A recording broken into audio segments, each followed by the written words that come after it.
नमस्कार मित्रांनो, current affairs today 26 या आपल्या मराठी यूट्यूब चॅनलवर आपलं स्वागत आहे. तर चला आजचा पहिला प्रश्न पाहूया. संतोष ट्रॉफी 2025-26 कोणी जिंकली? याचं योग्य आन्सर आहे सर्व्हिसेस. तर संतोष ट्रॉफी 2025-26 ही 79वी आवृत्ती होती. 15 डिसेंबर 2025ला चालू झाली ते 8 फेब्रुवारी 2026पर्यंत चालली. अंतिम सामना हा ढकुआखाना धेमाजी आसाम येथे झाला आणि हा सर्व्हिसेसचा सलग 8वा किताब आहे हा. आणि उपविजेता कोण ठरला तर केरळ. आणि सर्वाधिक विजेतेपद कोणी घेतलेले आहे या खेळामध्ये तर पश्चिम बंगाल सलग 33 वेळा जिंकलेले आहे. म्हणजे 79वी ॲडिशनमध्ये 33 वेळा हे जिंकलेले आहे. तर या खेळाची सुरुवात 1941मध्ये बंगाल दिल्ली येथे झाली. आणि आयोजन कोण करतं तर ह्याचं म्हणजे all India football federation, Akhil Bharatiya football महासंघ. आणि याची सुरुवात कधी झाली तर 1937ची. आणि मुख्यालय कुठे आहे तर नवी दिल्ली येथे. आणि याचे अध्यक्ष आहेत कल्याण चौबे. तर लक्षात ठेवा. पुढील प्रश्न पाहूया. मिलान सराव 2026 कुठे आयोजित करण्यात आला आहे? तर याचं योग्य आन्सर आहे विशाखापट्टणम. तर द्विवार्षिक बहुराष्ट्रीय सराव असतो हा, म्हणजे दर दुसऱ्या वर्षाने हा सराव होत असतो. तर कोणाद्वारे तर भारतीय नौदल म्हणजेच इंडियन नेव्ही. 19 फेब्रुवारी ते 25 फेब्रुवारीपर्यंत चालणार आहे. कुठे तर विशाखापट्टणम, आंध्र प्रदेश येथे. आणि याची थीम काय आहे तर बंधुत्व, सहकार्य आणि सहभाग. आणि हा सराव पहिल्यांदा 1995मध्ये आयोजित करण्यात आला होता. तर आत्तापर्यंतचे महत्त्वाचे कोणकोणते सराव झाले ते आपण रिवाईज करूया. तर टायगर ट्रायम्फ 2025 हा भारत अमेरिका सहभागी देश आहे आणि कुठे केला तर हा विशाखापट्टणम आणि बंगालच्या उपसागराच्या खाडी इथे. डसलिक सराव हा भारत आणि उझबेकिस्तानमध्ये होतो, पुणे येथे झाला. डेझर्ट पलंग हा बहुपक्षीय सराव आहे, म्हणजे भरपूर सारे देश याच्यात सहभाग घेतात. आणि हा कुठे झाला? UAEमध्येच झाला. आणि टेलिस्गन सेवर सराव हा बहुपक्षीय आहे. हा ऑस्ट्रेलियामध्ये ऑस्ट्रेलिया प्लस पापुआ निगाहारू इथे झाला. HADR सराव म्हणजे मानवीय सहाय्यता व आपत्ती निवारण हा एक नेव्हल एक्सरसाइज आहे. हा भारत आणि मालदीवमध्ये होतो आणि भारत आणि मालदीवमध्ये झाला. आणि खानक्वलट सैन्य सराव हा बहुपक्षीय आहे. हा देखील बहुपक्षीय सराव आहे. हा उलानबटार मंगोलिया येथे झाला. आणि नोमॅडिक एलिफंट सराव हा भारत मंगोलियामध्ये होतो, उलानबटार आणि मंगोलियामध्येच झाला. आणि टायगर क्लो सराव हा पहिल्यांदाच करण्यात आलेला आहे. कोणी केला तर वायुसेना. तर हा भारत आणि अमेरिकामध्ये झाला. हा उत्तर भारत येथे झाला. आणि शक्ती सराव 2025 हा भारत फ्रान्समध्ये झाला. ला कल्वेरी फ्रान्स येथे झाला. हे महत्त्वाचं आहे, लक्षात ठेवा. तर मिलान सराव हा विशाखापट्टणममध्ये झाला. तर विशाखापट्टणम विषयी काही महत्त्वाचे प्रश्न पाहूया. तर बिमस्टेक देशासाठी कॅन्सर देखभाल कार्यक्रमाचा दुसरा टप्पा हा विशाखापट्टणम येथे सुरू झाला. आणि भारतीय रेल्वेने विशाखापट्टणम रेल्वे स्थानकावर ASC अर्जुन नावाचा एक ॲडव्हान्स ह्युमिनाइड रोबोट तैनात केला आहे. याचं उद्दिष्ट आहे की सोबत मिळून सुरक्षा, प्रवासी सहाय्य आणि गर्दी व्यवस्थापन अधिक चांगले करणे. वर्ल्ड इकॉनॉमिक फोरममध्ये भारताने R4.0 चौथा औद्योगिक क्रांती केंद्र याचे तिसरे केंद्र आंध्र प्रदेशमध्ये स्थापन करण्याची घोषणा केली आहे. आणि यापूर्वी अशी 2 केंद्रे भारतात आधीपासून आहेत, मुंबई आणि तेलंगणा येथे. आता हे तिसरे केंद्र मुख्यत्वे ऊर्जा आणि सायबर सुरक्षा यावर लक्ष केंद्रित करेल.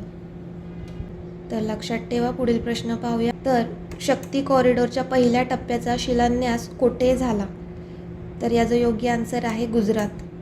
तर गुजरातच्या मुख्यमंत्र्यांनी बनासकांठा जिल्ह्यातील प्रसिद्ध आद्यशक्तीधाम अंबाजी येथे 1632 कोटींचा मेगा प्रकल्पांतर्गत शक्ती कॉरिडॉरच्या पहिल्या टप्प्यामध्ये 950 कोटीचे पहिल्या टप्प्याचे भूमिपूजन केलेले आहे. आणि पहिल्या टप्प्याचे भूमिपूजन केलेले आहे. आणि हा अंबाजी मंदिर परिसर आधुनिक आणि भव्य बनवण्याचा एक विशाल प्रकल्प आहे, ज्याला शक्ती कॉरिडॉर असे नाव देण्यात आले आहे. या यात्रेकरू पहिला टप्पा आता सुमारे 950 कोटी खर्चून विकासासाठी सुरू करण्यात आले आहे, ज्यामध्ये बहुस्तरीय पार्किंग, अंडरपास, रस्ता, यात्रेकरू निवास, शक्तिपथ आणि एक ॲम्फीथिएटर याचा समावेश आहे. ही योजना अंबाजी धामला एक प्रमुख आध्यात्मिक पर्यटन स्थळ म्हणून विकसित करण्याच्या दिशेने एक मोठे पाऊल आहे. तर आपण गुजरात संबंधित काही महत्त्वाचे प्रश्न रिवाईज करूया. तर Commonwealth senior weight lifting championship 2025 हा अहमदाबाद, गुजरात येथे झाला. आणि 11th एशियन ॲक्वॅटिक चॅम्पियनशिप 2025 हा भारत, अहमदाबादमध्ये झाला. त्याचं मॅस्कॉट होतं जलवीर. अमित शाह यांनी भारतातील सर्वात मोठ्या स्पोर्ट्स कॉम्प्लेक्स याचे उद्घाटन केले पुरा अहमदाबाद येथे. आणि अहमदाबादच्या साबरमती येथे आशियातील सर्वात मोठ्या रेड कमांड सेंटरने अनावरण करण्यात आले. गुजरातचे 4थे सौर गाव कोणते ठरले तर धोरडो गाव. आणि भारताचे पहिले सौर गाव कोणते आहेत? मोढेरा गाव, ते देखील गुजरातचे आहे. आणि वर्ल्ड टुरिझम ऑर्गनायझेशनचे धोरडो गावाला बेस्ट टुरिझम विलेज घोषित केलेले आहे. 2030मध्ये कॉमनवेल्थ गेम होस्ट कोण करणार आहे? होस्ट इंडिया करणार आहे. इंडियामध्ये देखील अहमदाबादमध्ये. आणि भारत 20 वर्षानंतर कॉमनवेल्थ गेम हा होस्ट करत आहे. आणि ह्याआधी 2010ला कॉमनवेल्थ गेम होस्ट केलेला नवी दिल्ली येथे. पापा पगली प्रोजेक्ट सध्या गुजरातच्या दाहोद जिल्ह्यातील अंगणवाडी केंद्रामध्ये लॉन्च करण्यात आला आहे. आणि हा गुजरात सरकारचा युनिसेफ इंडियाद्वारे समर्थित एक शिक्षण उपक्रम आहे. गुजरात सरकारने 2025 हे शहरी विकास वर्ष घोषित केले होते. आणि 2nd international Olympic research conference 2026 national defence university ही गांधीनगर, गुजरात येथे आहे. गुजरातने इंडियन AI रिसर्च ऑर्गनायझेशनची स्थापना करण्याची घोषणा केली आहे. कुठे तर गुजरातच्या गिफ्ट सिटीमध्ये. हे देशातील पहिले राष्ट्रीय स्तरावरील AI रिसर्च संस्थान आहे जे PPP मॉडेलवर तयार केले जाईल. नॅशनल टायगर कन्झर्वेशन ऑथॉरिटीचे गुजरातला 33 वर्षानंतर पुन्हा टायगर स्टेटला दर्जा दिला आहे. गुजरात भारतातील एकमेव राज्य आहे जिथे सिंह, बिबट्या, वाघ आहेत. आणि सध्या रतनमहल इथे वाईल्डलाईफ सेंच्युरीमध्ये एक वाघ देखील आढळला आहे. तर हे काही महत्त्वाचे प्रश्न आहेत गुजरात संबंधित, ते लक्षात ठेवा. पुढील प्रश्न पाहूया. आंतरराष्ट्रीय मिरगी दिवस 2026 कधी साजरा करण्यात आला? तर याचं योग्य आन्सर आहे 9 फेब्रुवारी. तर आंतरराष्ट्रीय मिरगी दिवस दरवर्षी फेब्रुवारीच्या 2ऱ्या सोमवारी साजरा करतात. 2026मध्ये हा 9 फेब्रुवारी रोजी साजरा करण्यात आला. यामागचं उद्दिष्ट काय आहे तर मिरगीबाबत जागरूकता वाढवणे, या संबंधित गैरसमज दूर करणे आणि रुग्णांना योग्य उपचारांसाठी प्रेरित करणे. मिरगी हा एक न्यूरोलॉजिकल स्थिती आहे ज्यावर उपचार शक्य आहे. आणि जांभळा रंग मिरगी जागरूकतेचे प्रतीक आहे. नॅशनल एपिलेप्सी डे म्हणजेच राष्ट्रीय अपस्मार दिवस, याचाच अर्थ नॅशनल मिरगी दिवस हा 17 नोव्हेंबरला साजरा करतात. राष्ट्रीय कुर्मी मुक्ती दिवस हा एक 10 फेब्रुवारी आणि 10 ऑगस्टमध्ये साजरा करतात. यामध्ये 1 ते 19 वर्ष वयोगटातील मुलांना कुर्मी संक्रमण म्हणजेच पोटातील जंत यापासून बचावासाठी मोफत अल्बेंडाझोलची गोळी दिली जाते.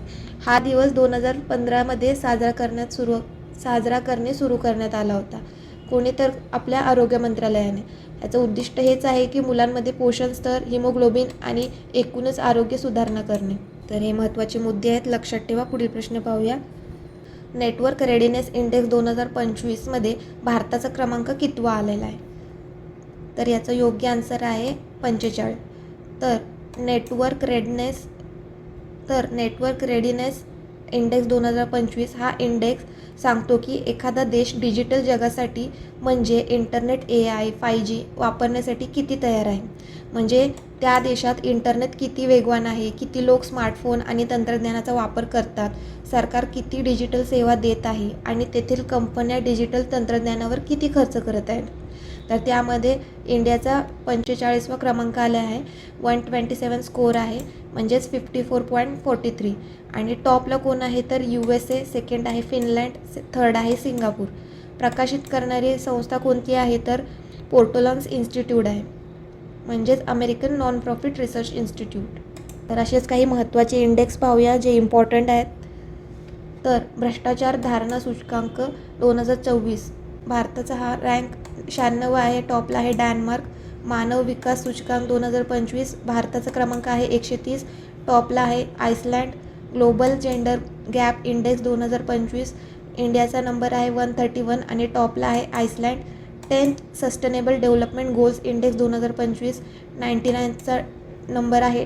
इंडियाचा 99th रँक आहे आणि फिनलँड फिनलँड टॉपला आहे. वर्ल्ड कॉम्पिटिटिव्हनेस रँकिंग भारताचा क्रमांक 41 आहे. टॉपला आहे स्वित्झर्लंड. ग्लोबल इनोव्हेशन इंडेक्स 2025 38 भारताचा आहे. स्वित्झर्लंड. ग्लोबल पीस इंडेक्स 2025 115 हा इंडियाचा आहे आणि टॉपला आहे आईसलँड. वर्ल्ड हॅपीनेस इंडेक्स 2025 118वी रँक भारताची आहे. फिनलँडची टॉपला आहे. ग्लोबल हंगर इंडेक्स 2025 इंडियाची 102वी रँक आहे. तर वर्ल्ड प्रेस फ्रीडम इंडेक्स ह्याच्यामध्ये 151 नंबर भारताचा आहे आणि टॉपला नॉर्वे आहे. ग्लोबल AI व्हायब्रन्सी इंडेक्स 2024 थर्डला इंडिया आहे. टॉपला USA आहे. एशिया पॉवर इंडेक्स 2025 तिसरा इंडिया आहे. फर्स्ट टॉपला USA आहे. ग्लोबल फायर पॉवर इंडेक्स 2025 फोर्थला इंडिया आहे. टॉपला USA आहे. ग्लोबल टेररिझम इंडेक्स 2025 14वा इंडिया आहे आणि टॉपला बुर्किना फासो आहे. जलवायू परिवर्तन प्रदर्शन सूचकांक ह्याच्यामध्ये इंडिया 23वा रँकला आहे आणि पहिला दुसरा तिसरा कोणी नसून चौथा डेन्मार्क आहे. ग्लोबल जेंडर गॅप इंडेक्स 2025 हा इंडिया 131वी रँक आहे आणि टॉपला आईसलँड आहे. ऊर्जा संक्रमण सूचकांकमध्ये 2025मध्ये इंडिया 71 रँक आहे आणि स्वीडन टॉपला आहे. तर हे महत्त्वाचे इंडेक्स आहेत, लक्षात ठेवा. पुढील प्रश्न पाहूया. पढाई विथ AI उपक्रम कोणत्या राज्याने सुरू केला? तर याचं योग्य आन्सर आहे हिमाचल प्रदेश. आता हिमाचल प्रदेशचे मुख्यमंत्री सुखविंदर सिंग सुक्खू यांनी हिमाचल प्रदेशच्या बिलासपूर जिल्ह्यात पढाई विथ AI नावाने एक डिजिटल लर्निंग उपक्रम सुरू केलेला आहे. याचं उद्दिष्ट हे आहे की विद्यार्थ्यांना, विशेषतः स्पर्धा परीक्षांची तयारी करणाऱ्या विद्यार्थ्यांना मोफत, उच्च गुणवत्तेचे आणि AI आधारित शिक्षण प्रदान करणे. या प्लॅटफॉर्मच्या माध्यमातून गाव आणि शहरातील प्रत्येक विद्यार्थ्याला समान दर्जाच्या शिक्षणाची संधी मिळेल. फक्त अभ्यास साहित्यच नाही तर विद्यार्थ्यांना मार्गदर्शन करण्यासाठी सातत्याने समुपदेशाची सुविधा देखील दिली जाईल. तर हे लक्षात ठेवा. जपानच्या इतिहासातील पहिला महिला पंतप्रधान कोण ठरल्या? तर याचं योग्य आन्सर आहे सानाई ताकाइची. तर सानाई ताकाइची यांनी 8 फेब्रुवारी 2026 रोजी जपानची सर्वसाधारण निवडणूक मोठ्या बहुमताने जिंकली. त्या जपानच्या पहिल्या महिला पंतप्रधान आहेत. त्यांच्या लिबरल डेमोक्रॅटिक पार्टीने 465 जागांपैकी 360 जागा जिंकल्या. ताकाइची ज्या ऑक्टोबर 2025मध्ये जपानच्या पहिल्या महिला पंतप्रधान बनल्या होत्या, त्यांनी पदभार स्वीकारल्यानंतर अवघ्या 3 महिन्यातच स्पेन इलेक्शन जाहीर केली होती. तर जपानची कॅपिटल आहे टोकियो. करन्सी आहे येन. PM आता बघितलं आपण. साने ताकाइची बनल्या. त्यांच्या संसदेचं नाव काय आहे तर डाएट. आणि लँड ऑफ रायझिंग सन हा कोणाला म्हणतात तर जपानला, म्हणजे सूर्योदयाच्या नावाने हा देश प्रसिद्ध आहे. अमेरिकेने जपानच्या कोणत्या 2 शहरांवर अणुबॉम्ब टाकला होता तर हिरोशिमा आणि नागासाकी. 6 ऑगस्टला हिरोशिमावर आणि 9 ऑगस्टला नागासाकीवर. तर हे मुद्दे लक्षात ठेवा. पुढील प्रश्न पाहूया. तेजस्विन शंकर यांनी एशियन इंडोर ॲथलेटिक्स स्पर्धेत कोणते पदक जिंकले? तर याचं योग्य आन्सर आहे सुवर्ण.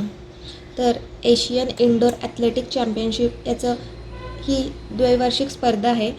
दर 2 वर्षांनी ही स्पर्धा होत असते आणि हे 12वी ॲडिशन आहे ह्यावेळेसची. 6 ते 8 फेब्रुवारीपर्यंत चालली आणि याचा यजमान देश कोणता आहे तर चीन. आयोजक शहर कोणते आहे तर तियानजिंग चीनमधलं. तर तेजस्विन शंकर याने गोल्ड आणलेला आहे हेप्टॅथॉलॉन या गेममध्ये.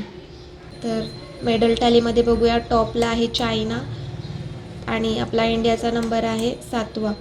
त्यामध्ये 1 गोल्ड, 2 सिल्वर आणि 2 ब्रॉन्झ आणलेले आहे. तर हे लक्षात ठेवा, महत्त्वाचे. तर लक्षात ठेवा पहिला रँक आणि आपला रँक कितवा आहे. तर पुढील प्रश्न पाहूया. तर सिटी युनियन बँकचे MD CEO कोण झाले आहे? तर याचं योग्य आन्सर आहे R. विजय आनंद. तर RBIने नुकताच R. विजय यांना सिटी युनियन बँकचे MD CEO म्हणून नियुक्त केलेले आहे. तर सिटी युनियन बँकचं स्थापना कधी झाली तर 1904मध्ये आणि याचं मुख्यालय कुठे आहे तर कुंभकोणम, तमिळनाडू येथे. आणि या बँकचं घोषवाक्य काय आहे तर 1904 पासून विश्वास आणि उत्कृष्टता, म्हणजे trust the trust and excellence since 1904. तर लक्षात ठेवा. पुढील प्रश्न पाहूया. सोमनाथ स्वामीनाथन पूर्व कुठे आयोजित झाला? तर याचं योग्य आन्सर आहे गुजरात. तर सोमनाथ स्वामीनाथन पूर्व समारोह हा सोमनाथ मंदिरात 8 ते 11 जानेवारी 2026 दरम्यान साजरा करण्यात आलेला एक भव्य उत्सव आहे. हा साजरा का केला जातो? तर इसवी सन 1026 मध्ये गझनीच्या मुहम्मद गझनवी याने सोमनाथ मंदिराचा विध्वंस केला होता. परंतु आपल्या श्रद्धा आणि विश्वास कधीही डळमळीत झाले नाही. मंदिराचे अनेक वेळा पुनर्निर्माण करण्यात आले. हा उत्सव त्या गौरवशाली इतिहासाची एक अटळ श्रद्धेच्या विजयाची आठवण करून देतो. हा पर्व सांगतो की सोमनाथ हे केवळ एक ऐतिहासिक स्थळ नाही, तर भारतीय संस्कृतीचे अमर प्रतीक आहे, जे विनाशावर श्रद्धेचा विजय दर्शवते. सोमनाथ मंदिर हा 12 पवित्र शिवज्योतिर्लिंगांपैकी पहिले ज्योतिर्लिंग मानले जाते. इसवी सन 1026 मध्ये मुहम्मद गझनवीने मंदिराचा विध्वंस केल्यानंतर सोळंकी वंशातील राजा भीमदेव प्रथम यांनी या मंदिराचे दगडी पुनर्निर्माण केले होते. तर हे महत्त्वाचे मुद्दे आहेत, लक्षात ठेवा. बाकी आजचा हा सेशन इथेच संपतो. कमेंट करून नक्की सांगा सेशन कसा वाटला, आणि चॅनलवर नवीन असाल तर प्लीज चॅनलला सपोर्ट करा. थँक्यू.